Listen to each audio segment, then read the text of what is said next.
Taigi, yra toks, reiškia, suvokiamas, reiškia, sovietiniam žmogui chaoso teorijos dalykas, reiškia, mes nuvertėm sienas, tai nebetapo geležinė uždanga ir mes po truputį įsidrasinam gyventi informaciniam pasaulyje, suvokti šiluminės bangas, infraraudonasis taipogi, radio taipogi, šviesolaidį. Ir visas technologijas mes kūrėm apsaugą nuo phishingo, ne? Duomenų apsaugą. Taigi, reiškia. Aš asmeniškai iš tokios pozicijos, ką aš darau. Mano uterus yra, reiškia, čipas ir, reiškia, taip toliau, chaoso teorija, reiškia, vaikas genijus, reiškia, ir vaikas kvailys, reiškia, kaip ir teta, dažni mokslininkai, reiškia, durninė sukurti prievartą ir smurtų. Atradė idėją neįmanoma. Taigi, tas laikas neįmanoma idėjų pasibaigė. Dabar jau kūrėsi technologijos. Taigi, aš siūlau kvantinio kario idėją, kurią jau daugybę metų kuriu. Tada, reiškia, atrandu kažkokias tai funkcijas, kur tai gali suveikti fizika, o fizika yra materija. Tad fizika trikampis yra materija ir kažkoks tai dėsnis, kurių dar žmonė neatrado taip, nes kosmosas išviesmetis dar fizika toli. Ir, reiškia, kvantinis karys, aš kuriu direkcijas. Aš galiu užsirašyti savo ant kaktos, reiškia, čia nėra kurti filmų. Aš galiu užsirašyti savo diafragmą, reiškia, čia nėra juostos, reiškia, nes visą tai subjektyviais dalykais buvo palengva trupintai mano gyvenimą.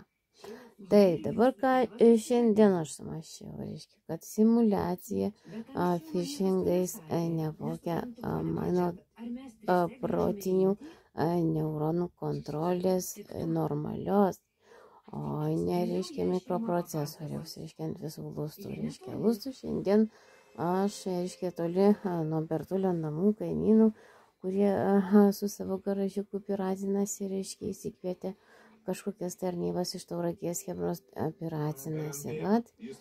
Tai šiandien pas mane atėjo tokia galvon idėja, reiškia, nuo phishingo apsisaugoti. Trašiau visur pirštų tuo kvantiniu kariu, vadinu būtent tai, pirštų užrašymas ant kokio nors daikto, ant kokios sienos ir taip toliau. Tai yra apsauga nuo phishingo, jinais yra iš tikrųjų adekvati ir, reiškia, gana pusiausvyrą, tai gana iracionali idėja dar, jos, reiškia, neišanalizavus atitinkamai labai stipriai, kad atrasti 10 balų prasmės, tame yra matematinė prasmė. Irgi aš užsirašau savo ant pilvo, aiškia, matematinė prasme algoritmas, reiškia, jisai nesibaigiantis. Taigi, tokį algoritmą savo aš kuriu apsaugoti save nuo galimybės momentinių, reiškia, šitų visų spontaniškų direkcijų, nuo momentinių spontaniškų pasilipimų ant idėjos. Visą tai žmogų gana, reiškia, daro ir racionalizuotą, reiškia, ir simpatinė, parasimpatinė sistema, kokia tai bebūtų knyga, Biblija ar Koranas, reiškia, vis tiek žmogus išsibalansuoja. Tamgi reikalingi vaistai, tad suprasti šių laikų idėjas, technologijas, vėlgi psichiatrai sukūrė savo sistemas, kaip gydyti labai sunkius ir protingus ligonius. Kas problema yra? Nemiga, chroniška nemiga, 22 metai. Tai yra nebeįmanoma kitaip išgydyti to, kas šitiek metų griauta ir pergydyta. Tai tokia yra sistema ir tokia padėtis. Tad stabilizuojant spontaniškumą, aš rašau ant savo pilvo algoritmas, matematika, reiškia, visą laiką, reiškia. Tad, reiškia, galima dar užsirašyti ant pilvo, reiškia, kad neišdraskytas, neištampytas pilvas, reiškia, tai irgi yra akivaizdu nuo uterus visokių sistemų prijungti prie garažiuko Bertulių. Taigi Bertulių tas taškas garažiukas, reiškia šiandieną apšvietimą gavęs, kad viešumon išverstas, reiškia, Viktoras Šminytės Nilsen visų šitų liberalų idiotų kaimų, reiškia, darbas atsėti Mindaugo karūną, reiškia, ruošiasi jie susikurti. Visa tai veikia kaip budizmas. Budizmo atsisakys ateina siūlytis priverstinius, reiškia,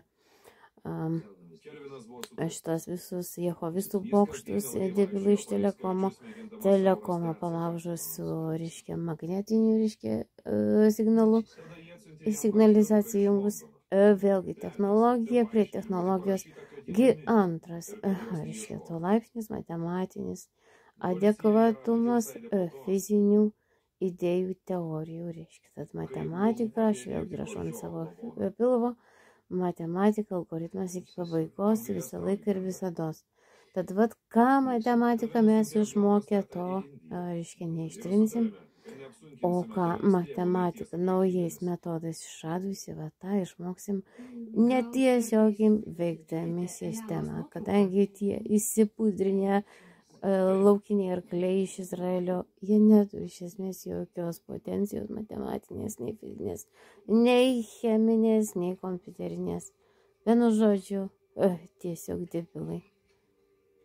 Pasitaikė šitų bendruomeniai, kurioje įsivaizdavę esantis protingi. Tai vat, kvaila, bet nepriimtina.